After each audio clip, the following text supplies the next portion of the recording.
It's time for Dart Talk. Brought to you by thedartzone.com.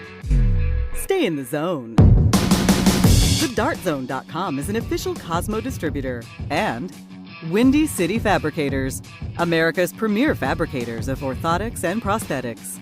And Redwood Darts, America's newest tungsten darts. Stand straight and tall and hit them all. Redwood Darts.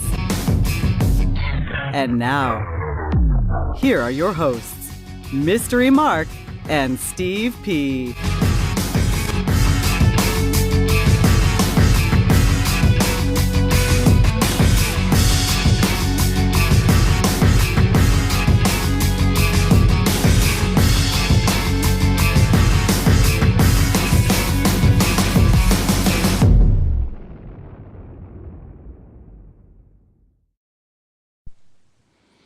Okay, and welcome to another edition of Dart Talk. Hi, how's it going? How are you? I'm all right. Sorry for being late. How come I'm always more frazzled than you are when you're the one rushing around town? I don't know. I don't know how that's supposed to work. Anyway, Steve Poncielman here with Mystery Mark, July 31st. 31st, yep. Wow, 2012. An awful lot to get to for this show. I sat down. I was in Nashville over the weekend. Right. How was that? Good time? Awesome. Yeah. Nashville was awesome. Did you walk with the elephants or whatever you were going to do? I after? did, Yeah? actually, on Monday, day Right. after the tournament, went to the zoo with my beloved Jill, who's a big elephant fan, has elephant earrings and, stuff like that. Especially And, she brought him just for that, I'm sure. I must have done this when I was a kid, but I actually fed an elephant. And for as massive a thing as it is, it's got the most gentle touch, grabbing a carrot from your hand. Yeah. It's just weird.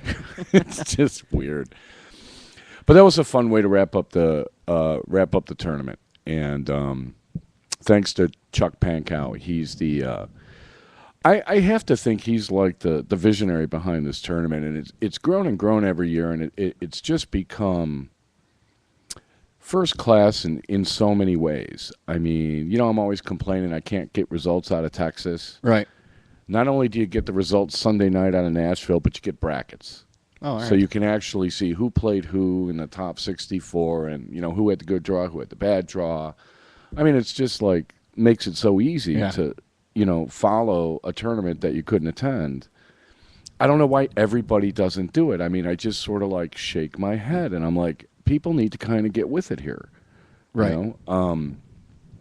If anybody was expecting me to tweet results, my plan was to be too busy, especially Friday. And that was the one plan that actually worked out. That worked out. Right. I got to play a long time on Sunday. How was it? How was on the Friday. turnout? Looked good to me. Yeah. I mean, a lot of names on the list, brackets of 128 and stuff like that. So I assume it was a successful tournament. It was interesting in a number of ways. The first way was that, the Friday night, they started a few years ago, like kind of a big money pro singles. They upped the prize money, they upped the entry fee, and the field's been growing every year. Right. I think the first time they did it, they were hoping for 32 people, and then the year after, they were hoping for 64. They got way more than that this year. And it was NAPTA sanctioned by the North American Professional Dart Association. Okay. So Dave Holmes was there from NAPTA, another guy there wearing like the official NAPTA shirts, and they used the NAPTA seedings for the first time. They kind of did like a Wimbledon seeding, and what they did was the top four guys got put in separate brackets. Right. So that would have been Darren, Bob Seneve, Larry Butler, and Tom Sawyer. So they were all in separate brackets, but then the brackets after that, all the seeded players got kind of almost blind drawn into whatever. It. And, it worked out okay. If you looked at the top four guys that made the final, it was me and Darren, and then Gordon Dixon, who I think was 6th or 7th or 8th or something in the NAPTA rankings, and Terry Hayhurst, the Canadian, who's, I think 7th, or no, I'm sorry. 11th or 7th, one of the two from the week prior. No, Terry Hayhurst. Right. Right. So you had, like, of the top 4 guys in the event, you had guys that were all in the top 8. Yeah. So Larry got knocked out early. I guess Dieter Schutz got hot on him. You know, Dieter, if he played more tournaments, would probably be ranked pretty high. And Bob Seneve got beat too. I can't remember who ruined Bob's night, right. but Bob made up for it on Sunday. So what are you gonna do? Rough And crowd, what rough about, room. What about Sawyer? Sawyer, who knocked out Sawyer? That's a good question. I should look that up. He and we'll talk to him later. He basically flew back from Belize after about a week of the America's Cup, did his laundry, threw it back in his luggage in Boston, and then flew to Nashville. Wow. So Brenda too. They just seemed to me like they were like, "Are you kidding?" A little jet lagged. Well, I don't know about jet lag, but they seemed a little like a little on the burned out side. Yeah. They seemed like a little tired and stuff like that. And it's an interesting tournament stamina wise because like I said, Bob and Larry were out early, and they were probably along with Darren the favorites, right? In the big pro singles Friday night. So they got knocked out early, and then they had a tough draw, and they were out early in the doubles on Saturday. And things didn't go as good for them Saturday. And, by Saturday night, I'm thinking they're going to kill everybody on Sunday. They're going to be the most rested arms in right. the room. And sure enough, they just started blowing people away. So it just goes to show you there's just the rooms these days, the amount of good players that are out there. And then, of course, Nashville, they're starting to bring them in from everywhere. Sawyer was in from the west or east coast. Levi Remick was in from the east coast. Last year, Brandon Rogers came from New York, and he ended up winning the 501, I think. So, I mean, it's just brutal.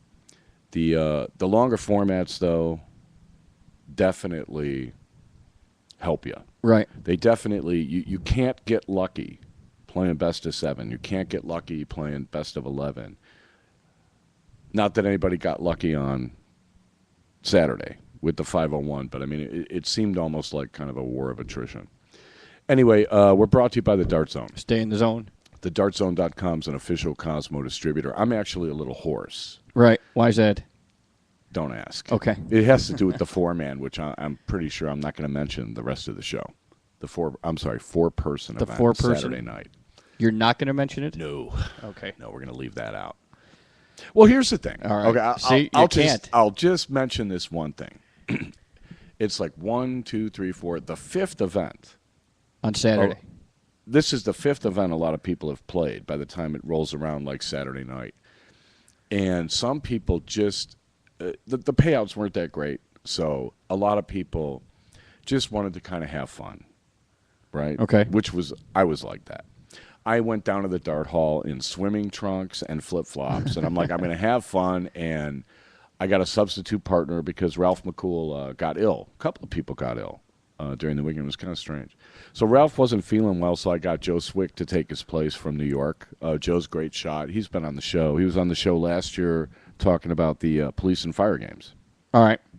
And I don't know. He just, was having fun? Well, no, I was having fun. Oh, you were having fun. But then, some people were taking it really, really seriously, and it's sort of like it doesn't really work. If one team is joking around and trying to have a good time, and the other team is grim and serious, and then the grim and serious team starts falling behind, then it gets a little like, So how does this make you hoarse?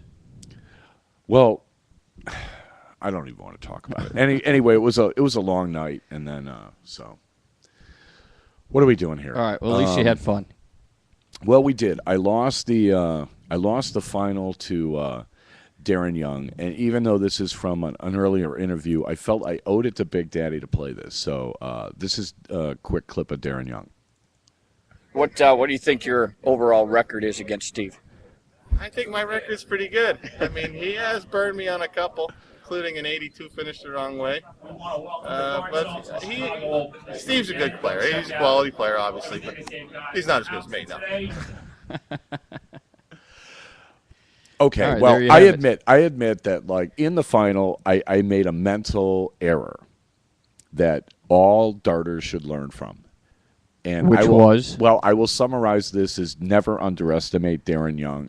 He was sitting on 148, and I was on, I think I was on like 85. And I told myself, you know what? And I got this idea popped into my head because I had some discussion with somebody like an hour before. I'm like, I'm not going to set up the bull. I'm going to go trip 15 to leave tops. Right. And if I don't hit the triple, I'm going trip 18 double six. Yeah. I was really good on my doubles and on my finishes, for that matter, pretty much the whole event. And I was like, you know what? If he takes out the 148, fine.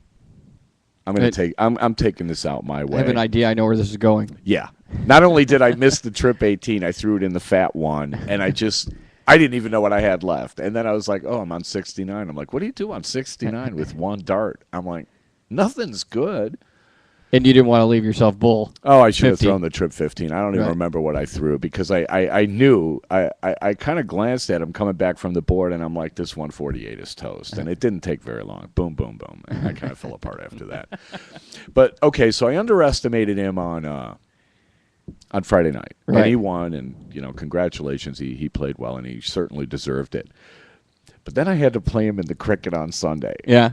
And, this is like your 9th event. And, I was really hurting. And I had just gotten done playing, like, some ridiculous death match with Jay Barlow, where the first leg we both had, like, 900 points. And it went down to the very last start in the third leg. And it was just, like, hammer and tong all 3 legs.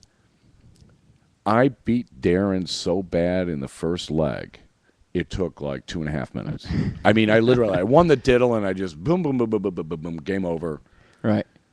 And Darren's like, I'll show you one. 4 minutes later, I was beaten. That's how long it took him to take 2 legs off. Right. So we played 3 legs, and it took like 6 minutes. Nice. And I thought the chalker should have, got me a soda pop. Yeah. That's how quickly he went through me. And he played really superb darts. And when you see the results, he played pretty superb darts all weekend. If he wasn't in the final, he was in the semi, and just had a really spectacular day. And he wasn't the only guy playing good. Right. The difference between Darren and Joe Cheney, who I think Joe beat him in the 501 semis on Saturday. The only difference between Darren and Joe Cheney is Darren seemed to be able to keep it going all day, where Joe would play spectacular for, a time, and then it would sort of kind of, go away from him, and he'd have to suffer for it. So, yeah, I want to get to this America's Cup. Let's. Did you do the disclaimer? I have not yet. Give it a rip.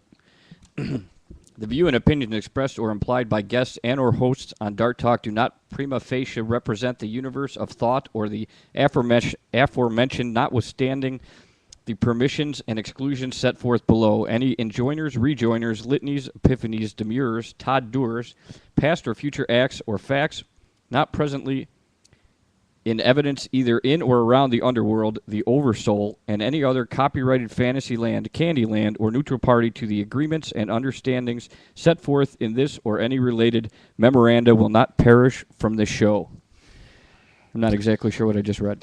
Well, Oversoul is like an Emily Dickinson thing. Right. Underworld's like a really good movie with Kate Beckinsale. Yes, it is. Right? I mean, you could just go on and on with this stuff. I mean, it's kind of silly, but, I have no responsibility for anything I say. That's the whole point of the disclaimer, and nobody can sue me if I leave out their middle initial or some ridiculous thing like that. Or pronounce a name with a Z.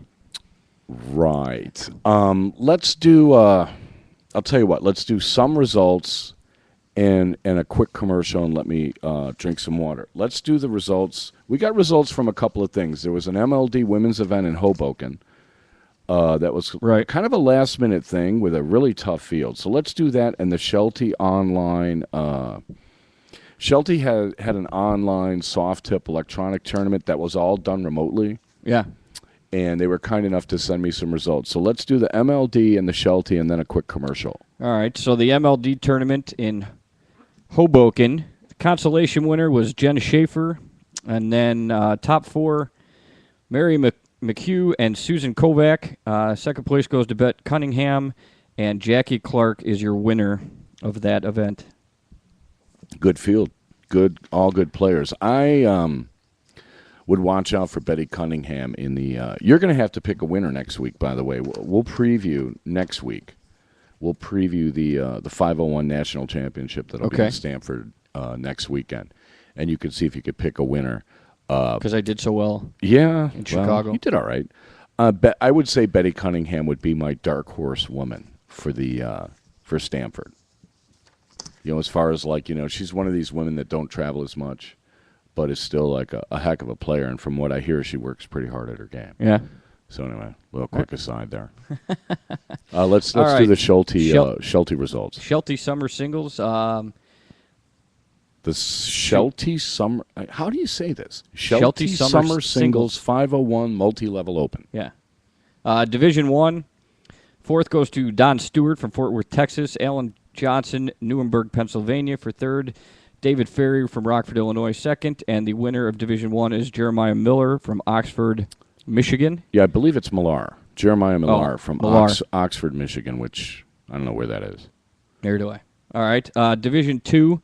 Outlaw Special shout out. Yes, shout out for Outlaw 77 from Rockford for tie for 5th, 6th. Fourth goes to Michael Walters from Shawnee, Kansas. Kyle Dollar, Fort Worth, Texas for third. Ralph Jimenez, Bay City, Michigan for second. And Colin Rath, Newburgh, Pennsylvania, takes Division 2. Division 3, Jerry Schaefer, Newburgh, Pennsylvania. Nuremberg. Nuremberg Really? Or Nuremberg? What difference is Nuremberg? Nuremberg. It's like a city in Germany. Didn't they have It's also in Pennsylvania. Well, I'm just saying it's Nuremberg. All of this is really hard to say for me today. I don't know why. Anyway, Jennifer Carpenter, third place from Rockford, Illinois. Jeremy Schmidt from Nuremberg, Pennsylvania, took second. And the winner, Kirk Massey, NRH, Texas. Wherever that is. I thought it was like North Fort Worth, and it was a typo or something. So I don't know where that is, but congratulations to Kirk. And then Division 4, you can do that. Rick Hawk from Bay City, Michigan for fourth. Jillian Lambruni, Rockford, Illinois. Ken Livingston, Bay City, Michigan, takes second. And James Whitehill from San Bernardino, California. San Berdue. All right. San Berdue. West Coast heard from. We'll do just a quick commercial, and just by the way, I'm taking them out of the podcast now. So if you guys get the podcast off TuneIn.com or Stitcher.com, or you get them off iTunes, the show's just going to sail Run straight through. Since now that, I actually have time to do this stuff, we'll try to make it a little better for you. So anyway, we'll be back in 2 minutes.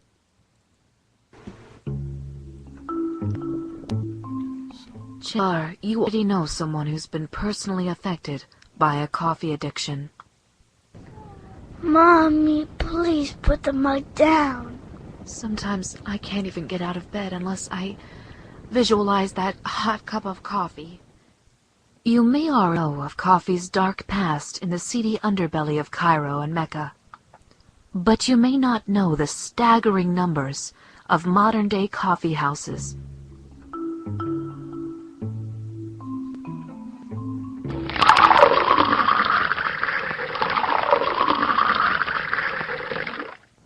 The highly addictive quality of coffee makes it the perfect gateway drug. It's almost impossible to just have one cup. But there is hope on the horizon. People just like you have created Loca, lovers of coffee addicts. Team up with Loca in the fight against this addictive bean. With your help and donations, Loca can make a difference by giving tools to addicts, empowering them to make good decisions right from the start of the day. This ad has been paid for by Loca, lovers of coffee addicts. T-bowing, insanity, planking, owling, Coney 2012. Trends spread across our nation as quick as wildfires, but fade even faster. If you or someone you know suffers from following trends, remember that no matter how hard you try to get rid of the evidence, chances are someone has proof. So the next time you think about jumping on a trend, remember how embarrassed you were when you found that video of your mom doing the Macarena. You're gonna have kids someday. Don't let that be you.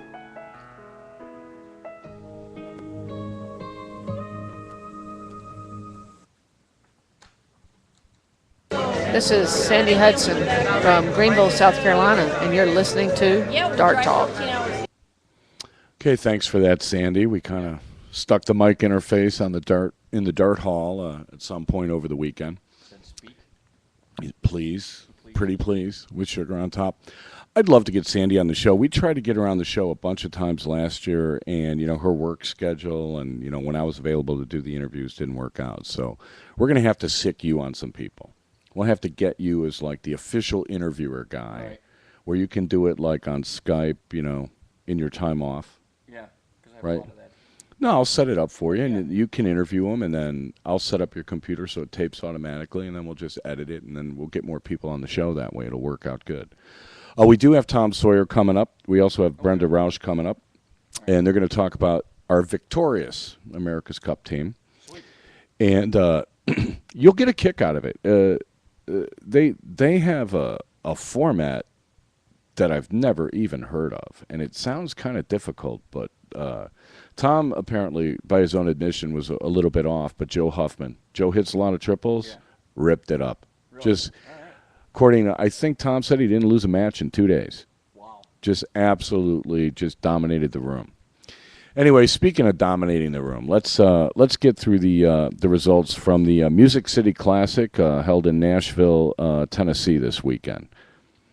What do we got first? We got the You wanna, the NAPTA. Shout out to, Oh, yeah. Let's do that. And we have never done this on the show, so this is actually unprecedented. right. This is a milestone as far as Dart Talk is concerned. Yeah. Well, no, because I'll tell you, these tournament staffs have to put up with a lot. Right. They have to put up with a lot of stuff that most darters don't notice because they're busy playing. I mean, it's just how it is. And except for one tournament, they're all volunteers as far as I know. 2 tournaments, I guess. And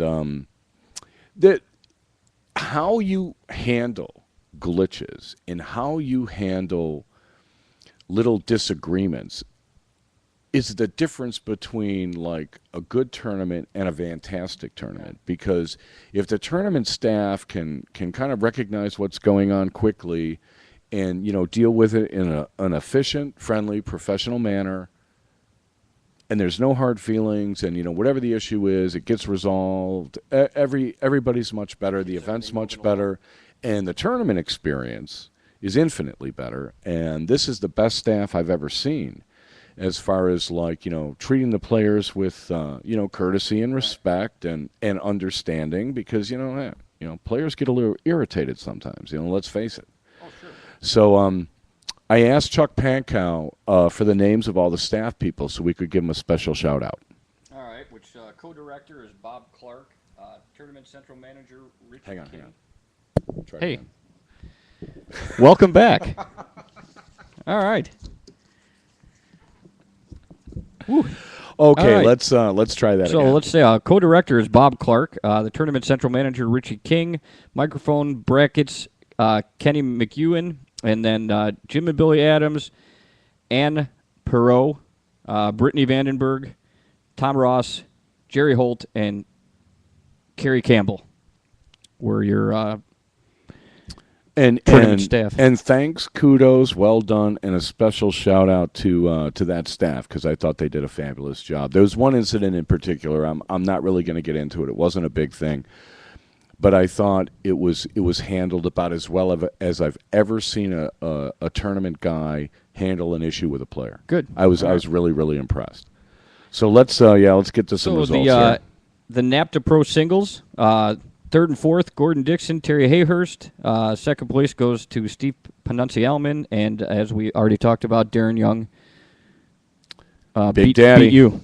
Big Daddy. He's going to win. Yeah, he did win, and it was pretty convincing. And I don't know, Gordon played pretty good, and Gordon ended up winning the 501 the next day. But he posted something on Facebook that I didn't really realize. I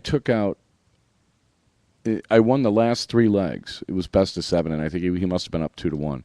I took out the last 3 legs, and according to his Facebook post, on 2 of them he was sitting on a double, and I took out 119 with a double bull, 120, and then a 113. And 2 out of the 3 he was on a double. Yeah. And I'm kind of like, all right. Yeah. Nice. That's I did some pretty finishing. awesome. Right. Well, no, I mean, I did it the whole event. I mean, I took out a 121 with a double bull on a guy that was sitting on a double, and I don't know if it was 3-3 or something, or it was 3-2. It was his throw, and I'm like, if I break him here, I'm smooth sailing. I don't want, because what it was is you had to flip and go. Okay. And it was diddle last leg if you got that far. Right. And who wants to play a last leg where, the way I diddle, you might go second. Right. So yeah, my diddling was pretty bad, which the national diddle championships next week. Right. So you better get good at it. I counted them. Last year in Stanford, I diddled over 100 times. Wow. That's like an extra 6 or 7 games. That's a lot. That's a lot. Yeah. It's a lot of diddling. John Kramer had an opinion on when I started calling it the American Diddle Organization. What was his opinion? No. He's dying for me to say it, and there's absolutely no way I will. Okay. So then Friday night, the women played a 301 singles. Yeah, Robin Curry and Weeble Simons for third and fourth. Stacy Bromberg takes second, and Sandy Hudson wins that one. About as tough a top 4 of women as you will find. It was last year too, very tough field when it came to the ladies. There were only a couple of, Marilyn Pop was probably still in Belize, like snorkeling or something. And Paula Murphy wasn't there. But outside of that, and Betty Cunningham, forgive me, anybody I'm leaving out, like Susanna Kovac and Jackie Clark were playing the MLD in New York. Brutal field for the women. And they don't have as many players, so your odds of getting like a monster in the first round are pretty good. Yeah, it's can't be good. Anyway, okay, so then and they also had a draw. Doubles? Yeah, they had a draw on Friday night. Third and fourth, is that Shawman? Yeah, John Shawman and Ralph McCool. Yep. And then Alex Marsh and Gus Glaw for third and fourth. Second place goes to Derek Westcott and Bill Davis. And first place goes to Nick Lindbergh and Trent Sumner. Yeah, Nick had a real good weekend. As you'll see, he also won the 501 doubles, too, which... Spoiler alert. Spoiler alert. Anybody can get all the results online at gndaonline.com. They've got the brackets. They've got everything. It's absolutely awesome the way they run this tournament. I cannot be more impressed by a tournament staff and what actually they produce. Right. They don't have a jacuzzi in this hotel. Is that the tournament staff's fault? No, but according to like the Dart Talk tournament ranking thing, that's number 1 on the list. If you don't have a jacuzzi, you get marked down like you fell off the pommel horse or something. Maybe I should change the rating system. You might have to. No, I don't think so. But anyway, just don't weight it so much. Ugh, God. Okay, so Saturday. Saturday was weird. You start out mixed triples, then you play doubles, then you play singles, then you play 4-man, unless you want to play the women's draw or a blind draw. So you go 3 people, either. 2 people, 1 people, 4 people. That's what I did. So. But you play a blind draw instead of the 4-man if you want?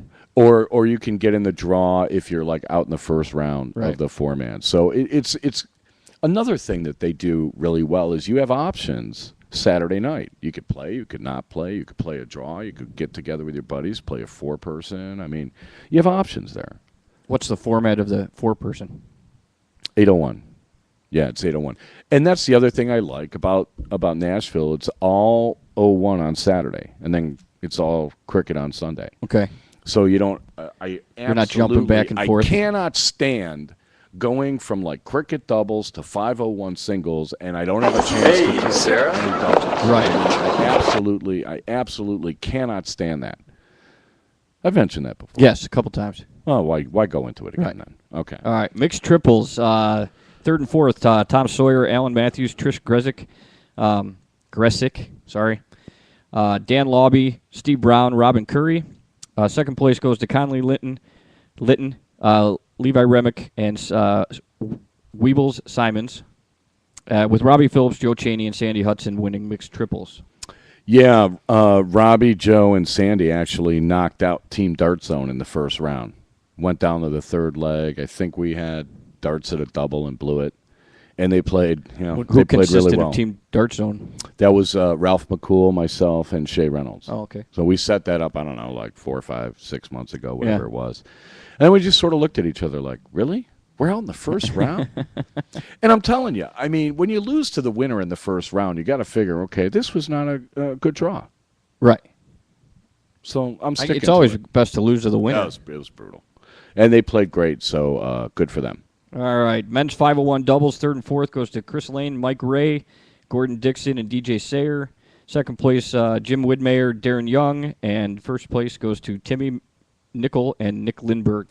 Right, and congrats to Timmy and Nick. They knocked us out in the top 8. I think we had 3 clear to double and didn't get it done, and they ended up winning. And then, you're looking at the final, they're playing like Darren and Jimmy, who are like 2 of the top 5 guys in the country, and they get by them. I mean, I think that's fabulous. Everybody knows, Timmy and Nick. Timmy's been around forever. Nick's a real good player out of, I think, Cincinnati, something like that. So it's good to see, it's good to see some other names get in there. Yeah. I thought they played fabulous, too. Nick's a good guy and a great player, so I was kind of happy to see that. All right. Women's 501 singles, third and fourth, Cindy Party and Sandy Hudson. Shea Reynolds takes second, and Stacy Bromberg wins women's 501 singles. Yeah, that was a brutal final, too. I got a chance to watch that. Shea fell behind 2-0. And next thing you knew, it was 2-2, and Shea's got, I think, she had doubles to win, and they didn't go in, and doesn't get any closer than that. Right. So congrats to Stacy and all the competitors. From what I heard, they were real good matches. The semis were good too. Men's 501 singles, third and fourth, Steve Corcoran. Is that a typo? I have no idea. Darren Young. Second place, Joe Cheney, with Gordon Dixon winning men's 501 singles. Yeah, I wanted to mention this because, Cheney had, from what I heard, Cheney had Darren cold in Chicago, and Darren got by him. And then I think Cheney had him cold again Friday night, and Darren got by him again. And Cheney played with about as much determination in that semi as one man could. Yeah. And threw a fantastic last leg. I think he threw 13, 14 darter with the throw or something. Won the diddle in the 7th leg, and it's just fabulous leg. And then I don't know what happened because either Gordon beat him like 6-0 or like 4-0, or I think it was 5-0, 5-1. He was mentally like exhausted. That. No, and I saw Gordon's post. Gordon took 3 outs over 100 in the final. Really? Copycat. Yeah. You believe that? Guy's copping my course. whole act. I mean, I don't know what to say about that. But I was really impressed because I thought Joe played, from what I saw, and especially against me, he played as good as anybody in the room. So congrats to Joe. He's having a good year. All right. Then women's 501 doubles, third and fourth, Cindy Party, Sandy Haas with Karen. I think it's Theodore. I think that's a typo. Theodore and Karen Shearer. Second place, Shea Reynolds, Trish Gressick, and Sandy Hudson, Stacy Bromberg win women's 501 doubles. Yeah, I played, as soon as that was over, Shea Reynolds and Trish Gressick joined me and Joe Swick to play the 4-person, and they weren't real happy. I think the impression I got, and I didn't get a chance to see it, the impression I got was they had darts to win that and didn't get it done, so they were a little irritated with themselves, I think, yeah. Then we have a women's blind draw with third and fourth going to Karen Bill and Christina Dunn, Laura Vicari, Sarah and Weeble Simons. Second place, Jennifer Ellert and Misty Davidson with Amy Fahey and Lisa Ayers winning the blind draw. Okay, congrats to all those women. Looked like a pretty fun, competitive match. I kind of saw them on stage a little bit. They were having a good time. They were joking around and stuff and, still playing serious darts. That was pretty cool. And then in the 4-person, which we talked about, third and fourth, Shea Reynolds, Trish Gressick, Joe Schwick, and Steve Panuncialman. Swick. What'd I say? Schwick. Schwick? You put a C in there. Okay. It's Swick like Wick, only like instead of Wicks, it's Swick. Yeah, not Schwick. I know. Like Schwinn. All right. Just Swick. Tom Sawyer, Robbie Phillips, Levi Remick, Conley Litton. For second place goes to Brett Gaffney, DJ Sayer, Gordon Dixon, and Rodman. That's right, Rodman. All right. He played good. And Larry Butler, Jim Widmeyer, Bob Seneve, and Darren Young win the 4-person. Yeah, I got a lot of complaints about those guys. Congratulations on them winning. But everybody's like talking to me like, later in the next day, and they're like, yeah, they didn't have any fun. I'm like, well, they won. But they were just sort of like, that's kind of what stuck in my head about the four-person. It's like you got all these people trying to have fun, and then you got like 4 of the top 5 guys in North America all grim and serious trying to play 801, and it's like, I wonder about these events. I wonder if it wouldn't be better if you made it like you could only have one pro on your team and let all the locals try to grab one of the pros so that you get a little cross-pollination. So some of the locals get to play with a pro, see how a pro conducts himself, learn something about the game if they want to. Like, well, here, like Larry's a great example. Like, if Larry's on 121, he goes for the bull. Okay. And I asked him about that. I'm like, because I'm not saying it's the wrong thing, but, a lot of guys won't do it. And, Larry's a very, intelligent guy. And he's like, well, over time, what I've found for me is that I take it out more often going for the bull than I do going for the 20, which is what most people would do there. Fine. Right. That's great. But, if he could share that with, 3 guys from out of town who it's only the second tournament, I mean, they would go back from the tournament with, something to remember and tell their friends, oh, I played with this Larry Butler guy, and he showed me this, and he showed me that, and I was on stage, and we didn't win, but I had a whack at a double, and it was so cool, and I can't wait to go back. Right. I can't wait to go back. And instead, what you get are like, just like a workman-like, kind of like 4-person thing. Just another And that was a weird event. thing. Yeah, that was the thing about the 4-person. It's like, you got people that are really serious and then people that are trying to have fun. And it was the only time in the tournament where I was kind of like, what's wrong with this picture? You know what I mean?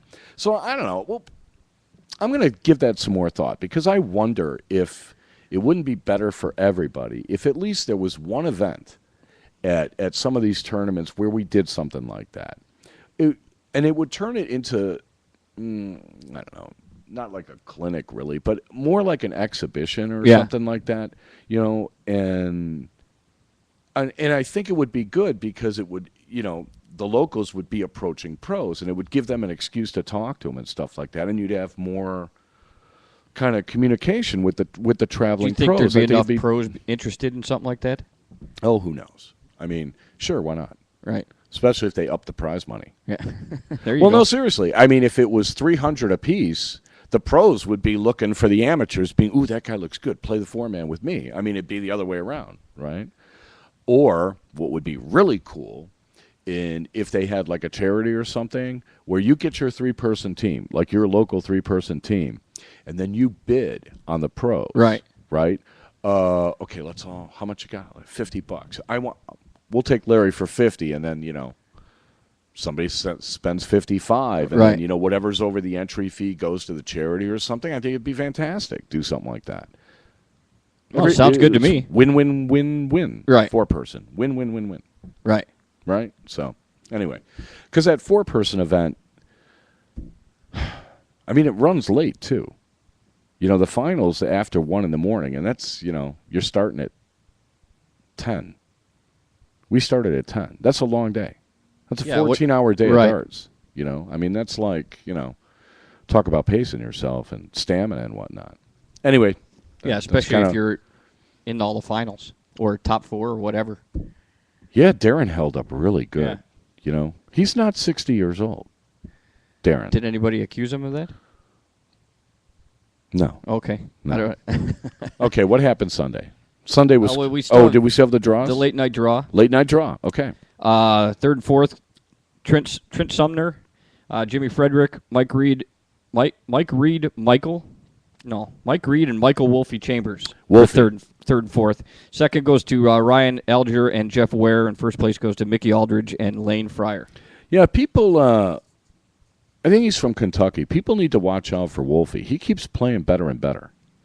And I got by him in the singles on Friday with the 121 12 darter to avoid the last leg, the 7th leg, and he was right there too. After 9 darts, he's on like 190. I mean, it's like wow, it's pretty good. Yeah. So fair warning. All right, so then this is Sunday. Yeah, this is Sunday. Women's cricket singles. Third Sunday and fourth. Sunday was cricket day. Yeah. Third and fourth, Robin Curry, Lisa Ayers, Sandy Hudson gets second with Stacy Bromberg winning that event. Okay, congrats to all them. Men's cricket doubles, third and fourth, Steve Brown, Dan Lobby, Chad Bivens, and Mike Brooks. Second place goes to Darren Young and Jim Widmeyer, and Bob Sneeve and Larry Butler. Take that one. Yeah, I would have bet the farm that Bob and Larry won that cricket doubles. I just, halfway through Saturday night, I'm like, they're going to kill everybody on Sunday. For any particular reason other than... I felt they were rested. Yeah.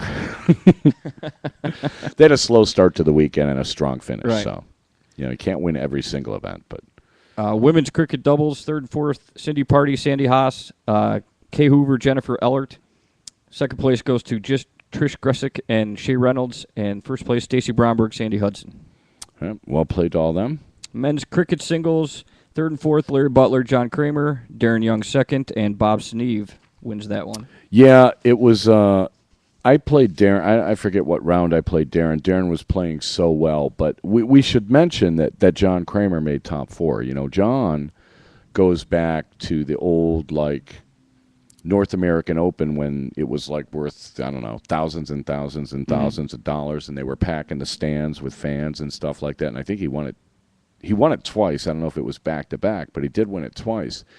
And he's had health problems and stuff, and he's trying to come back. He listens to the show. I talked to him a little bit on Saturday or something, and he's got a plan. He's working at it, and he's made great strides.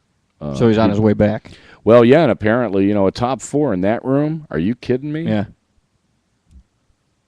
Got to start good for worrying. him. Yeah, I got to start worrying about Kramer. There's another one. Another one added to the That's all list. we need is a deeper field. It ain't deep enough.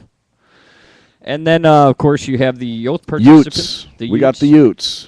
And the participants would be Jason Griffin, Kylie Lane, Haley White, Isaac Bowers, DJ Fields, Hayden White. Hayden White. So Haley White and Hayden White.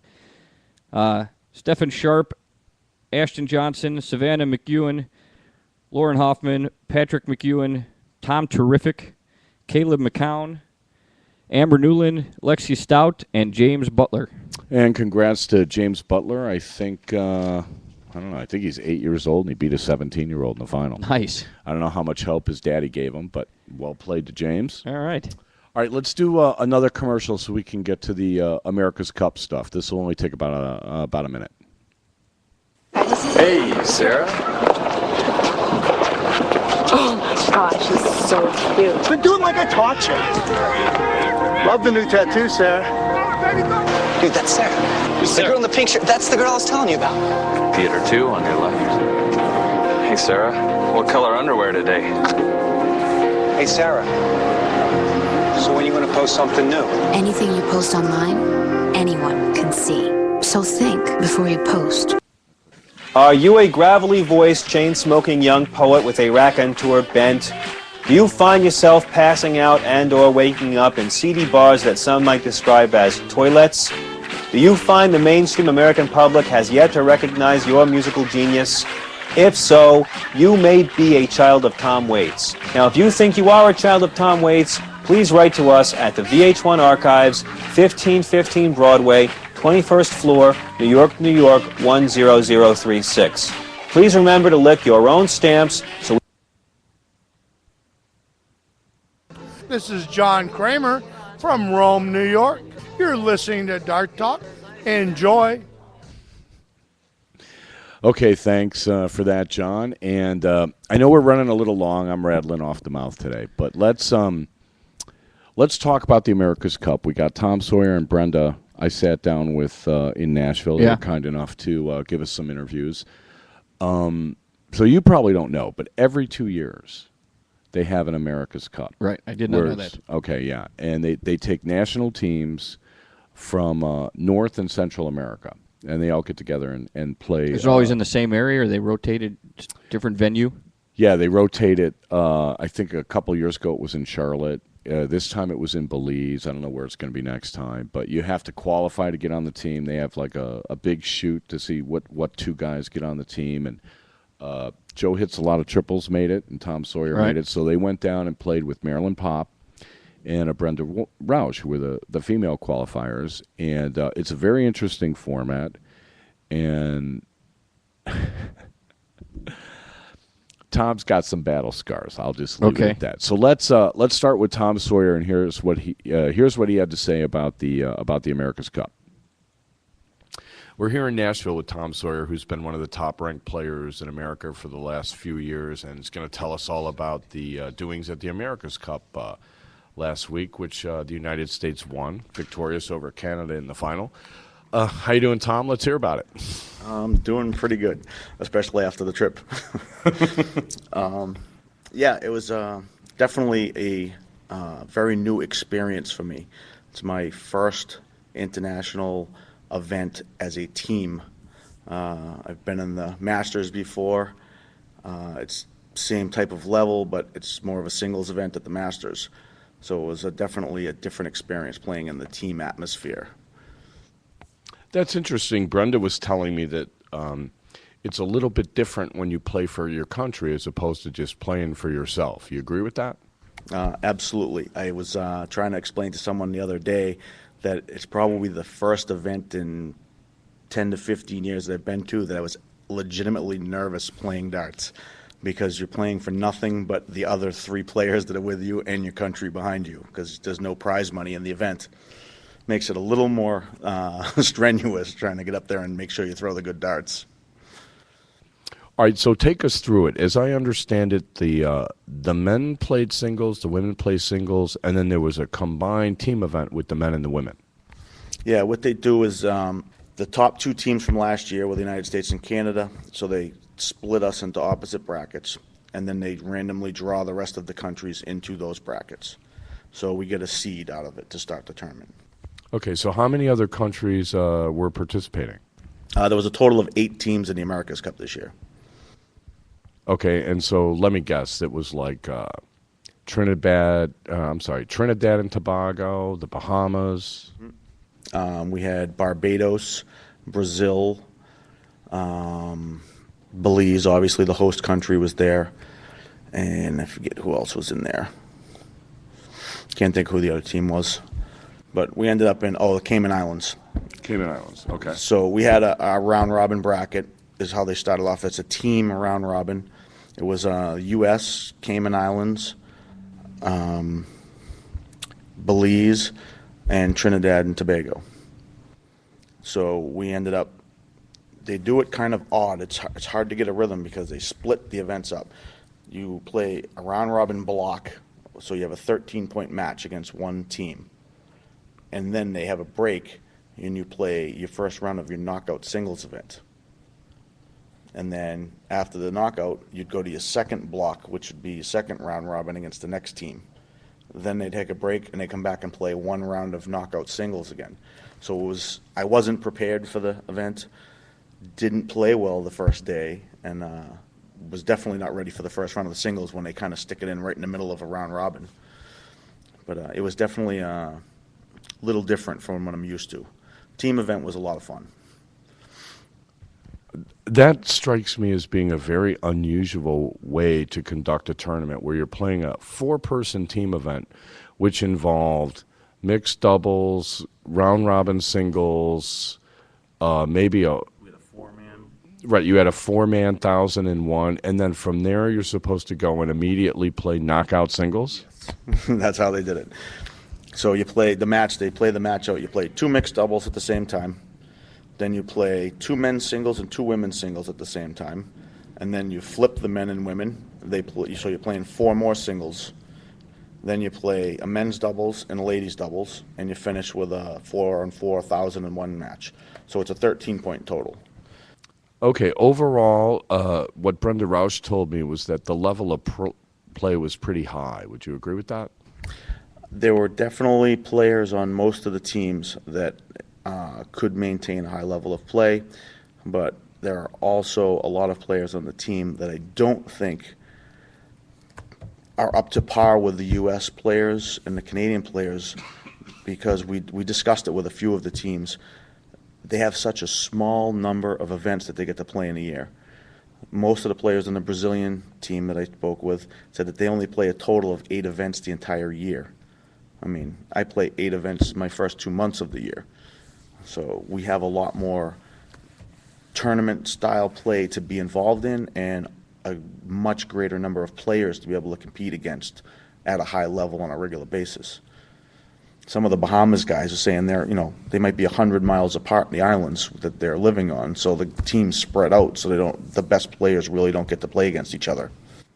That has to be a huge disadvantage. Obviously, in Canada, they don't have that problem. Tell me about the match that you played with Canada, where we ended up winning the America's Cup. Yeah, the match with the Canadian team at the end. I mean, the majority of the countries are obviously out to knock off the U.S. team or the Canadian team because they're the favorites. We definitely have the advantage of being able to play so much in different types of formats. But yeah, the Canadian team was a really, really well-balanced team. They had 2 fantastic girls on the team, and the 2 male players on the team were both fairly new, younger players. Troy Hanlon and Chris Steiger. Had never met either one of them before the event, and they both definitely held up their end. They even played each other in the finals of the singles, so they were the hot guys there. And the 2 Canadian women, Cindy Party and Robin Curry, we're familiar with them. They come to a lot of tournaments in the States. Take us through the match that you played in the final, where you started out. You played with Marilyn, I think, and Brenda played with Joe Huffman. Yes, I shot with Marilyn Pop. We had, I think it was the first time that they've been doing the American Cup that we actually, block by block, we switched off on mixed doubles partners. They generally put 2 mixed doubles teams together and keep them together through the whole event. But we actually opted to try swapping off. So I played an event around with Marilyn, around with Brenda, around with Marilyn, and when we got to the knockout, we went with who was playing better together, and myself and Marilyn were playing better together, and Joe and Brenda were shooting well together. So we kept those teams in the more important knockout rounds. But yeah, it's just very intense. It's different playing with a whole bunch of people actually really interested in watching your matches. That's different than a regular U.S. tournament where you get a handful of people sitting around watching the matches. At the knockout point, all the other countries are out. They're there watching. It's very intense being under all those eyes. Did they have a stage set up for the final, something like that, or did they have you kind of on the floor surrounded by all the other teams? Yeah, for the team event, we did the finals on the floor. The singles events, they did all the finals up on a stage. So they basically kept us down eye level with everybody else for the finals. But basically, like I said earlier, I myself did not play very well, probably the worst of our team for the first 2 days. Joe Hoffman played fantastic the whole first 2 days. He played really brilliant darts. Marilyn, as usual, it's Marilyn Pop. She's been doing this for forever. She knows what she's doing, and she gets the job done. I thought Brenda was the surprise of the team because I know she hasn't been traveling and hasn't been playing much this year. So we didn't know which way Brenda was going to go, and Brenda really played well. As far as Joe, I don't think Joe lost a game until we got to the finals. I mean, he was pretty much dominating everybody. He did end up losing games to both Canadians in the singles in the final bracket, in the final match. But fortunately, I picked myself up a little bit, and I ended up beating them both back, so it leveled off. But our whole goal was avoid getting to the 4-on-4 point to decide the match, and the girls pulled it out for us. Brenda finished 2 games really well in that game to keep us out of that scary situation of the last game. Yeah, Brenda was talking about how they had played 2 legs of the women's doubles, and then she kind of looked over at Chris because she had seen that you guys had stopped, and Chris gave her the thumbs up, and I think she felt very relieved that they had a chance to win it, which apparently they did. Yeah, I don't know anybody that would want any part of that last leg 1,001. That just sounds brutal. So you've been playing, I would say, as well as anybody the last, couple of years or so. We're in Nashville right now, and you came practically straight from Belize, and I assume you're just burned out. You have Stanford coming up in a couple of weeks for the National 501 Championships, and then what's on your plate after that? Yeah, so I had approximately a day and a half off after my return from Belize before I came into Nashville. So after I get out of here, I mean, I cashed in every event this weekend, but didn't play quite up to par. I'm a little tired. I'm medicated from some crazy mosquito bites that I got while I was in Belize. Yeah, we're not going to have it on video, but there's Tom's got quite a collection of special mosquito bites on his calves, and it looks like either a pointillism project or some sort of like connect the dots kind of thing. Yeah, my sympathies. I don't know how anybody could play on Benadryl. So you're going to run. You're going to have ADO regionals for the U.S. team coming up, and then after that, you've got the ADO 501 championship in Stanford. But then you're not done after that. No, after that, I have 2 weeks off in August. Then we have another local tournament, small one, and then in September, we get kind of crazy again in September. There's just stuff all over the place. Especially towards the end of September is going to be bad. We go to Las Vegas for the World Stage 7 soft tip event, come home for a couple of days, then we head to Denver for the Colorado Open, which hopefully I'll be qualified and playing for the World Cup team there, and come home on Monday from Denver, and Tuesday morning leave for England for the World Masters, the Winmau event. So it's definitely going to be really hectic the next couple months. Well, at least your play should be sharp playing that many events. Now, you got hurricaned out of the Winmau Masters last year. Did you get a chance to watch Jimmy, who went pretty far on, they were showing it on ESPN3. And what were your thoughts as you were kind of watching him play? Yeah, the hurricane wiped us out. We couldn't get on a flight. And last minute decided to drive to Virginia for the WADA tournament, and we were watching Jimmy. I was streaming it on my iPad at the dart hall, watching it. It was pretty happy for Jimmy. He was playing fantastic the year before at the Masters when we were there, and met an unfortunate end there. But this year he got the big step done, got up to the stage, and finally got an American up there. Where hopefully we can repeat that again this year. Yeah, from what I understand, we've got about 12, 13, 14 people with invites. We'll see how many end up actually going. Is that the big tournament for you this year? Is the Winmau Masters, or is there something else you've got kind of circled on your calendar, and that's the one you kind of really, really, really want to win? Well, obviously, the one I really wanted to win was the America's Cup, and we got that part done. The Masters, 2 years ago was my first time there. My main goal going to my first major international competition was try not to be nervous, play as well as you can, and don't look like you're in there not knowing what you're doing because you're panicking. And I probably shot one of the highest averages I've ever shot. I shot about a 94, 95. Unfortunately, played the hottest kid in the tournament, and got one dart at a double in 6 legs, and he only lost one leg the entire day and won the event. So I didn't feel too bad about it. I played well, and he disposed of everyone along the way pretty easily. Jan Decker, a 20-year-old kid that was just playing insane. I've always said this to people who don't travel a lot, and I'm not sure they really get it, but I've said, look, anytime you go to an event that has a deep field and a lot of good players, in order to win, you need a little bit of luck. And I don't mean luck like the other guy throws nothing but 26s. I mean luck like you don't run up against somebody who's going to throw the 3 best legs of his life against you and knock you out, that kind of thing. What, you agree with that? Yeah, I say it all the time. I'd rather be lucky than good. It definitely helps being good. And sometimes being good enough, you can create a little luck on your own. You can put a little pressure on somebody, get them to miss a shot that they really need to hit. Everything helps. I mean, obviously you don't want to get the hottest guy in the building in the first round, and I had 2 of them in that event.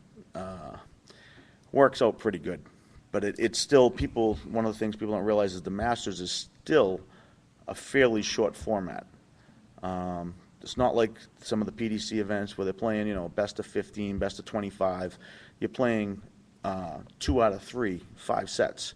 2 out of 3 goes by pretty quick when you're playing 501 with these guys.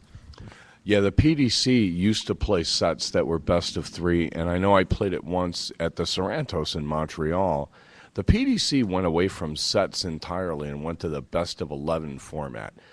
Do you have a preference? Because it seems to me that in a set format, you can actually win even though the other guy wins more legs than you. Some guys seem to think that was unfair. You want to weigh in on that? It's half a dozen of the one, 6 of the other. It makes not too much difference. It depends on how you want to look at it. Sometimes you're better off going through the sets. Sometimes you get hot in a run and you can run off 5 or 6 games early in a best of 11 and get away with it that way. I mean, best way to do it is try to score as good as you can, and if you get a shot at the double, you better make sure you hit it. Okay, well, thanks, Tom. We wish you luck in the tournaments coming up, and hopefully you can get on the show again real soon. Okay, thank you. And I would like to mention that after I get back from England, we have the revival of the Which City Open coming back after a 10-year hiatus. Minuteman Dart League trying to get back in the swing of things. Got over the difficult times. They're in pretty good shape again, and we're trying to make a comeback. This will be the first one. We're trying to make this go as good as possible and look forward to bigger and better things in the future. And hopefully at some point we can get back to our 4 annual major tournaments that we used to have. Yeah, I'm looking forward to that. They stopped having it right about the time I started playing tournament darts, so I never had a chance to play in it. Do you know offhand what dates they're going to hold it? We'll be holding that October 19th, 20th, and 21st at the Nashville Marriott. We're running the event in New Hampshire, which has been a big question with a lot of people, why we're not running it in Massachusetts, where the league is based out of. But it's, a venue situation. We got a really good deal on a really decent hotel. They're trying to keep the hotel down to just dart players only for that weekend, which would pretty much give us the run of the house. You don't have to worry about interference from other people in the venue. So we're going to see how it goes. We do have one very large room and access of 3 or 4 other small rooms so we can do youth events and stuff during the course of the weekend. Keep the kids separate and keep them busy during the weekend while they're there too. Okay. Is there a website where people can check out the flyer? The flyer is on the ADO website, and it's also on mmdl.org, which is the official Minuteman Dart League website. Okay, so mmdl.org and also adodarts.com. We can get the flyer. Thanks again, Tom, and wish you all the best. All right. Thank you, Steve, for having me on the show. Okay, and that was Tom Sawyer. Average 94 darts, and you get 1 shot at a double? It happens when the other guy's averaging 110. Yeah. I mean, they can make it look pretty ugly. and you do see it, and you just got to, give the guy a round of applause. It's hard to, the way Darren smoked me. He threw 2 12-dart cricket games back-to-back. Yeah. I'm like, great darts, man. What else can you say? Well, win the diddle would help. Outside of that, great darts. Yeah. The way he was playing, winning the diddle, probably wouldn't have mattered. One quick correction, the chat room. 8-year-old James Butler hit 2 doubles to win his match. So kudos to him, because I believe the way they do it, the 8-year-olds don't have to hit a double, but he hit it anyway. Oh, okay. So he's pretty advanced for an 8-year-old. Apparently. That's kind of what I'm thinking. Also, probably more advanced than me. Well, I'll tell you, he's pretty short. Yeah. That's you're taller than him. Okay. That's about all I can got say. that. And also, congrats to Troy Hanlon. He won the men's singles at the America's Cup. America's Cup. And he played the other Canadian, I believe Tom mentioned him, Chris Steiger, I think. Right. So, and Joe Huffman was top 4. And Tom, I guess, lost to the other guy who made top 4, who was the top player in the Bahamas. So, some good darts there, and congrats to those guys. We do have Brenda Roush up. You want to comment on anything Tom said? I like the fact that the playing for your country, it makes him more nervous than he's ever been just playing for money because of the pride, and it just fits into all the other ones like Ryder Cup, any other type of sport. Yeah, I always when guys tell me this, that's the first thing I think of is the Ryder Cup, because these guys are more nervous playing the Ryder Cup than they are playing in the Masters. Absolutely. Or the last 9 holes of the Masters or the U.S. Open US or something. Open, whatever. And, the fans get into it. Right. And I that's why I was asking them whether they were on the stage or anything. I was trying to get a sense of what the atmosphere was like, because they only do the America's Cup every other year. In the off years, like they do the President's Cup and the Ryder Cup. In the off years, they do the World Cup. Okay. And those are teams from all over, where, Britain sends a team, the Dutch send a team, all the, kind of dart powerhouses, from the Far East, they'll send teams and stuff. So it's a bigger event. And I think we also send a larger team. I think it's like 4 guys and 2 women, maybe, something like that. And that's, all these people are raving about it. I go back and forth on these events, but as far as like how much support they deserve, how much emphasis they deserve, but anybody who's played in them will tell you it's like basically like the thrill of a lifetime or something. So it's great that that they keep these kinds of events going, as far as I'm concerned. The Which City tournament I circled as soon as I heard about it, because when I started playing was when a bunch of tournaments went away. Which City went away earlier, but like Cleveland went away, the Easy Money in Kentucky went away. So when I started playing, my options were way more limited, and it's nice to see some of these coming back. Which City's coming back? Cleveland was So you back. are going to that? I'm going to try. You think? Yeah, I'm going to try. I mean, it's weird. It's like you got to decide. You got to make some rough decisions. People only have so many vacation days. Yeah. It's expensive to travel. And it's not like the prize money's gone up. A lot of people were talking about that over the weekend. How, the prize money doesn't go up, but the entry fees do. The hotels go up, gas goes up, airfare goes up, but the prize money stays the same. It makes it harder and harder to travel. And it's too bad, because everyone I talk to tells me that, like, the fields now are way, way deeper, and the players playing at a much higher level than they used to. Yeah. And, I don't know what to attribute that to. The boards are better. You're not going to hit as many bounce outs. John Kramer was mentioning how, back in the day they were throwing at smaller targets because they had the staples and the big round wires and stuff like that. Right. And now you get the nice banded boards, and, you can definitely park more ton 80s. I think I threw 8 ton 80s Friday night. Really? Yeah. Right. Which is, I felt I left a few out there. Yeah. And then, the guy comes up to me, at breakfast. He's like, "Did you throw 8 ton 80s last night?" I'm like, "Yeah, I think so." He's like, "Well, you had more than Terry. Terry had 7. And I'm like, "Well, I think Darren had 12. So, I mean, there's a high level of play going on in the room. And Larry and Bob only played a couple of matches, but I'll bet you they had a few. Yeah. And I'm sure Gordon had a lot, making the semis. So, I mean, the level of play at these tournaments is really quite something. And I did want to mention one thing before we get to Brenda, because a lot of people have opinions on whether tournaments should be seeded. Right. And even you. Me have an opinion? No, but the point I was trying to make to this one guy was like, look, if you have an event like we had Friday night in Stamford where, it's good money, it's $1,000 to the winner, and you got guys really, trying to play, and you seed it, maybe you get knocked out in top 32, maybe you get knocked out in top 16, maybe you're out in the first round, who knows? The matches that you'll get to see and the matches that you will get to watch are worth going to the tournament in the first place. Right. I was somebody was like kind of outside, kind of telling me, they're having a rough week and they're out in the first round, and I'm sympathetic to that. It's happened to everybody. It's happened to me, and I'm like, at least you have time to watch the some top of these 16 matches. Yeah. Well, I mean, like you followed around John Part the Right. other day, or in Chicago. I mean, if you followed around Darren all day Sunday and watched that guy play, or you followed around Larry, or you followed around Bob, who had a great Sunday, or you followed around anybody, as far as they were going, and you were a player interested in improving your game, there's no doubt in my mind that would help. Right.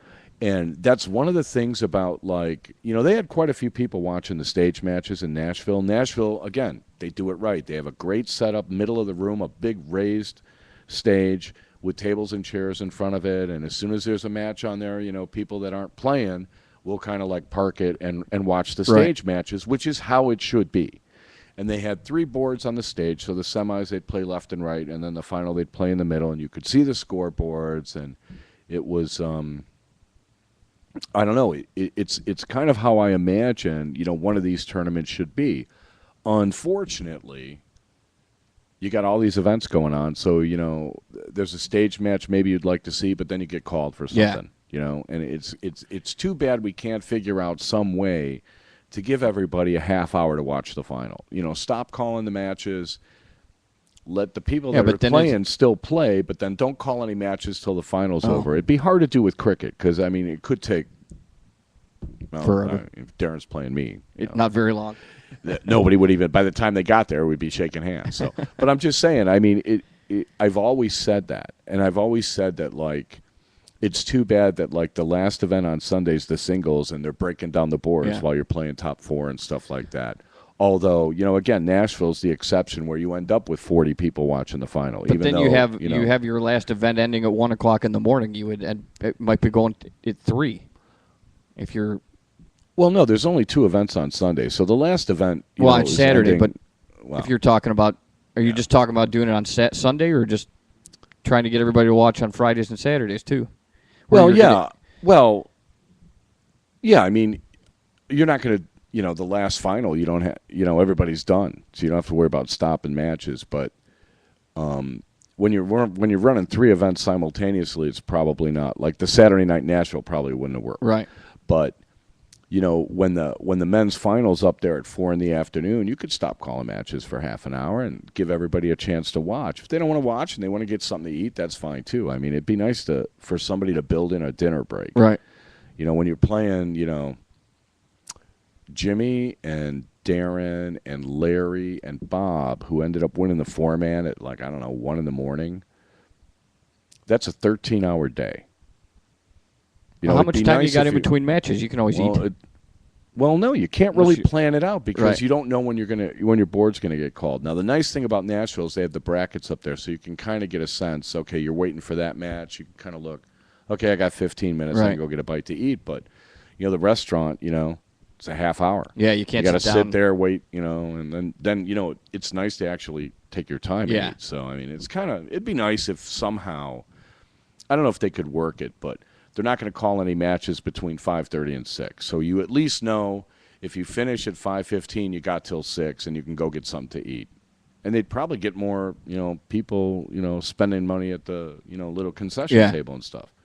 True. Right? Yeah, so, I agree with that. I don't know. Just another stray thought for anybody out there. Anybody listening? Anything else you got from Tom there? No, I think that's it. The mosquito bites were hilarious. You should have saw him. He looked like. I guess. Did he not realize he was just getting eaten alive, or? I don't know. He said they had something like white flies or something, and he's putting Benadryl on there and stuff. How can you play on Benadryl? This stuff puts you to sleep. So he had a rough weekend, and he showed me his legs during the interview, and I couldn't stop laughing. Oh my God. It was just it looked so painful. I felt so bad for him. Yeah, it had to be awful. Anyway, so that was the men's side, and did we say congrats to Troy Hanlon for winning the singles? We did? Yeah. Okay, Marilyn Popp won the women's singles. Okay, and we did not say that. Well, she was, Brenda Roush was runner-up, so let's hear what Brenda's experience was like at the America's Cup. Okay, we're sitting here with Brenda Roush, a member of the victorious 2012 United States America's Cup team that competed in Belize last weekend. Hi, Brenda, how was it? It was fabulous, really exciting, and it's great to be with you here, Steve. Yeah, we're sitting in an empty banquet hall in Nashville after the Music City Classic is winding down. How was Nashville for you this week? I think I used up all of my good darts in Belize. Nashville was not very exciting for me. I'm sure you mean from a results standpoint. I always have a good time coming down here, and they seem to run this tournament very well, and I always seem to have a good time coming down here. You've been down here before. I think this is either my 3rd or 4th time here at Nashville. It's definitely one of the best run tournaments in the country. The stage that they put together is beautiful. The tournament staff does a fantastic job. And it draws a lot of the top players in the country. So it is always exciting to see people and see the competition here. Right now, they're finishing up the men's singles, which has been quite a battle, and we, had to tear ourselves away from that one. It wasn't hard for me. Darren Young took care of me in about 5 minutes, playing at a really superb level of darts. What in the America's Cup? How would you characterize the level of darts that was played in that event? Traditionally, the competition really tends to be between the U.S. team and the Canadian team, which again it was this year. But there are phenomenal players from other countries as well. I think the reality is most of these countries are small with small populations, so they have a difficult time fielding an entire strong team. But there's some great players there. And it's a different dynamic than a normal weekend tournament. It sort of feels different to be out there playing, representing your country. It feels different when it's really about the title. It's not about money. So in one sense, seems like, oh, well, that would be easier. But people take it very, very seriously. We've had other guests on the show in the past who have tended to lean on the side of the argument that it's more difficult playing for pride than it is playing for money. You find that it's kind of the same when you're playing for your country in an event like that? I find it a very different feeling. I find it challenging in different ways. And this team was... this is the third time I've been a part of the America's Cup team, and each of them has been a special team in one way or the other. But I would say that the four of us, a lot of chemistry, a lot of history playing together. It really was a very cohesive team and felt like good representation of the United States. It was great to have our ADO president there as our team manager. It was a time that I think we all felt a lot of pride for our nation. And it sounds like you guys did very well. You won the team event, which is combined between the men and the women, and then you were in the final with the other American woman, Marilyn Popp, who got by you. And as I understand it, Tom Sawyer and Joe Huffman also played well. Joe made the semis of the men's singles event. That's correct. Tom Sawyer had a tough first round, lost in a 5-leg match to Robin Cook, who ended up in the other top 4 spot. But all four of us throughout the weekend played some amazing darts. I know Marilyn had the low dart game for the women as well as winning the singles. She played incredibly well in the finals. I honestly was not really there, but but had a lot of great darts on the way getting there. And the team finals, I think, was one of the best team finals I've seen at the America's Cup. We knew Canada had a strong team there. It started out, we were up 2-0, but then pretty soon it was tied 3-3, and then it was tied 5-5. And in the end, we won 7-5. But it was definitely a match that felt like it was going to be tough right down to the end. Right. Let's tell everybody for the team event what the format was. You were saying it was a 13-point match? Yes, it's a 13-point match. It starts off with 2 mixed doubles matches. So for the U.S., early in the round robin, we'd experimented around with different combinations, and we settled on Marilyn Popp and Tom Sawyer playing together, Joe Huffman and myself playing together. And in that match against Canada in the finals, we took both of those mixed doubles, best 2 out of 3. Okay, I think that makes a lot of sense. You know, Tom Sawyer and Marilyn Popp, I believe, have been playing together off and on for a long, long time. And Joe Huffman from, I believe he's from Southern Maryland, was the newcomer on the team. That's correct. And the reality is actually Tom Sawyer and I have also played a lot together in the past. So that was part of how we weren't completely sure what we wanted to do. And we played a few, swapped the other way. Maybe it's because I'm from Maryland also, but Joe and I got along really well, played well together. And actually we've talked about playing some tournaments together in the future. Excellent. And so was this all 501? Yes, everything's 501. So after we got through the mixed doubles, then we go into singles. And those are best 2 out of 3 for the women, best 3 out of 5 for the men. And in the first setup of singles, we didn't do so well, and we only won 1 out of those 4 singles, which I know was Tom Sawyer's win. That's what put us then in a 3-3 tie. But then you swap and play the other, for the women you play the other women you haven't played yet, same for the men. And we split those, getting 2 of those singles and losing 2, getting us to a 5-5 tie. After the singles are over, then it's men's doubles and women's doubles. The women's doubles match that Marilyn and I were playing against Robin Curry and Cindy Party was absolutely a tough match. I was very focused on that, and we got to the point where we were 1-1 against them. I noticed that the men had stopped playing, and I was like, well, I want to know. I want to know what happened over there. I looked back, and Chris Helms gave me the thumbs up, letting me know that the men had won.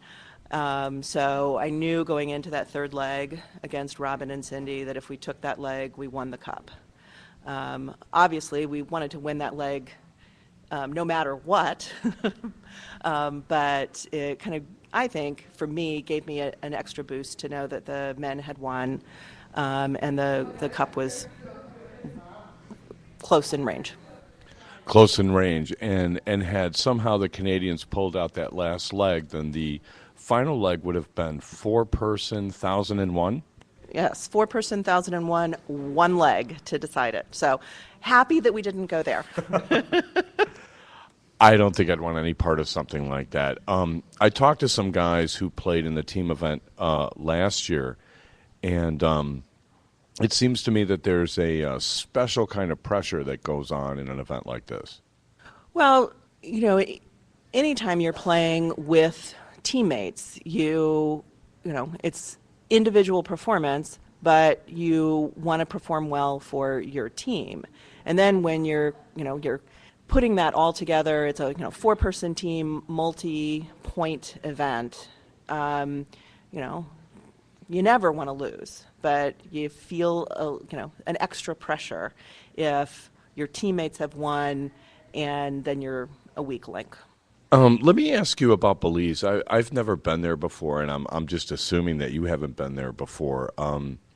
Outside of the darts itself, what was the experience like going down there and representing America down in Belize? Well, I would say when you talk to Tom Sawyer, that's you're going to get more from him.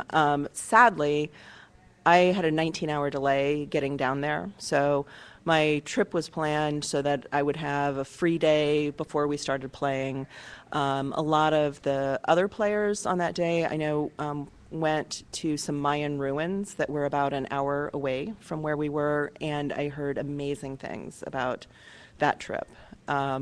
We were in Belize City, so we weren't right on the beach. We weren't in an area where there was great diving, which Belize is known for absolutely phenomenal snorkeling and diving. So Marilyn and Marshall stayed down there for a little bit longer. I'm looking forward to hearing stories from them as they explored the country a little bit more. But every year that we go to the America's Cup, one of the pieces that is really special is the camaraderie amongst all of the countries. I think anyone who's ever gone to a dart tournament, you have that feeling of a little bit of a reunion when you walk into the room, and you were talking about how nice Nashville is and all the people who are here. This is a group of people who see each other once every 2 years. not every couple of weekends. And, this is my third time being there.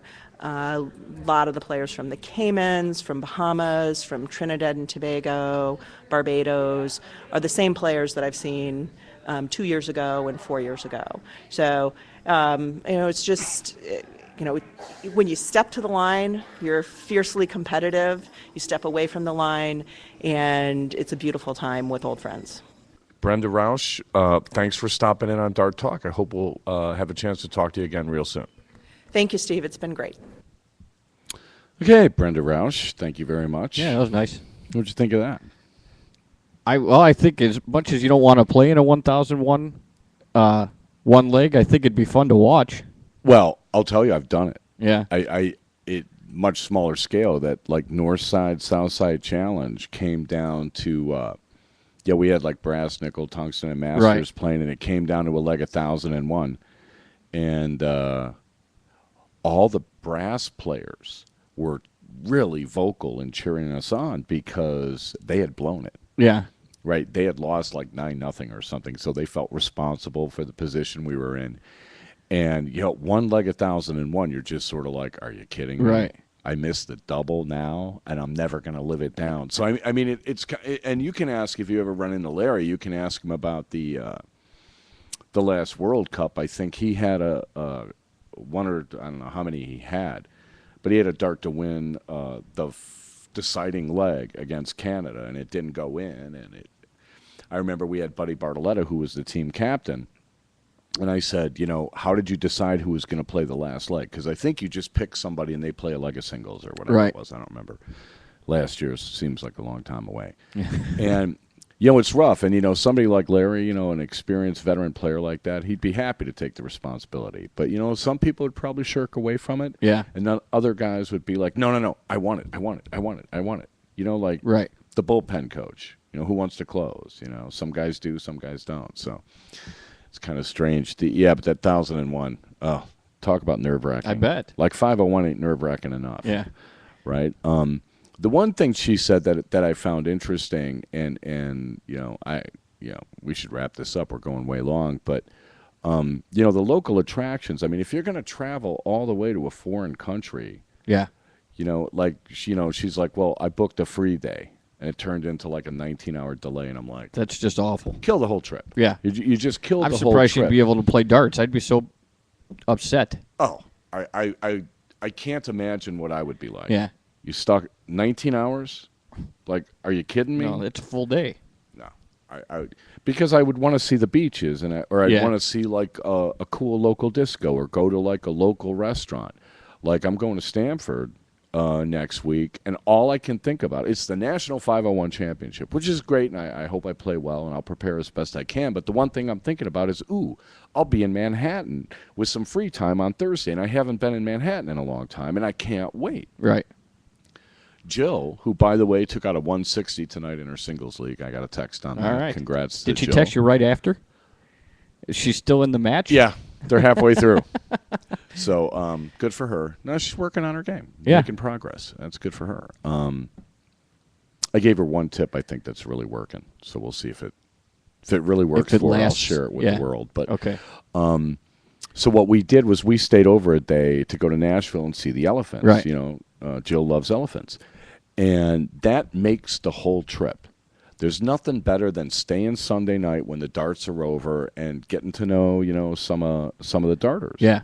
And it's too bad so many people have to split and, they got to work Take Monday off, morning right. and all this stuff. But Sunday nights at a dart tournament are some of the most fun times I've ever had. Because you're relaxed now. Yeah, it's all over. There's no stress, and you can joke around, and right. You have plenty to talk about. I missed this. I hit this. You missed this. I hit this. I was, I don't know. I had a great time in Nashville. I think it's, of all the ADO tournaments, excluding the Nationals, the only tournaments that rank up there are the beach tournaments, where there's a beach outside your window. So you can go, walk on the sand, hop in the water, right. What have you. But, Nashville's fantastic. Just a Good. great tournament. We're going long. I do have one quick question. Somebody Okay. somebody posted that you should start practicing D5. What does that mean? Double 5. Oh, because apparently I must have missed it if I need to practice it. Oh, all right. I don't Because know. you never said anything about like leaving yourself with. Did I blow double 5 somewhere? I don't know. Okay. Well, I must have. Okay. I don't know. I blew I lost to Larry in the 5-0 on Saturday, and I know I blew a 76, which is, I think, the 5th leg I've lost to him where I set up double 18 and missed it. So naturally, next time I play him, I will set up double 18. Yeah. No, I hit it in Charlotte. I missed it in Chicago, hit it in Charlotte, missed it in Nashville, so I'll hit it in Stamford. Yeah, we'll just do it. Hope it's like that. Next week, we'll preview the ADO Nationals. Okay. And we'll get your picks. And I'll make a pick. So you have a whole week to study. I have the list of all the entrants. All right. Just a reminder, we have a YouTube channel. You can watch the show. It usually takes me maybe a day to get it up there. The show is going to start disappearing off Ustream. So you guys that are watching it on Ustream are going to have to migrate over to YouTube because I don't want to have it in 2 places, and Ustream has a limit on how much stuff we can have up there. And I don't want them to start charging me money or Right. something like that. So our YouTube channel is Dart Talk US. So if you search that on YouTube, all the shows that we have video are archived there. They're all on one page, and you can pick and choose. And if you subscribe, it'll send you, I think, an email or something when it's uploaded, so you know when it's there and you don't have to go looking for it, stuff like that. And as always, the audio podcasts are available on iTunes, TuneIn.com, Stitcher.com, and I was taking the links off the Facebook page to the audio ones and just leaving the YouTube links up. If people really need the audio links and can't find them, just send darttalk@gmail.com an email, and I'll send you I'll send you directions. There's actually a document that says how to do it somewhere on that Facebook page, but they changed everything around. It's too hard to find. So at some point we'll get the website up, and God knows when that's going to be. So I promised it in April. Right. What day is it? Did you say which April? No, it was April this year. You didn't say. You said 2012. Well, I only have so much time. You could still get it in by April 2013. I don't think I specified a year. Right. That's so what I'm saying. Probably fine. ahead of schedule. Yeah, then. exactly. All right. Well, that's pretty good. You got anything? No, other than don't forget to wish a happy birthday to somebody tomorrow. Don't forget to wish a happy birthday to somebody tomorrow. Wow, that's Jill's mom. Jill's mom's birthday is Yeah. tomorrow? Why doesn't she tell me these I don't know. things? Because you might have to remind her, too. Wow, okay. So just a friendly reminder. What would I do without Facebook? Okay, we'll wrap it up. Thanks, everybody around the world, for listening and chatting and everything. I'll and try we and will, be on time next week. It'd be nice. We will Dart talk to you next week, so everybody take care. Thanks for listening.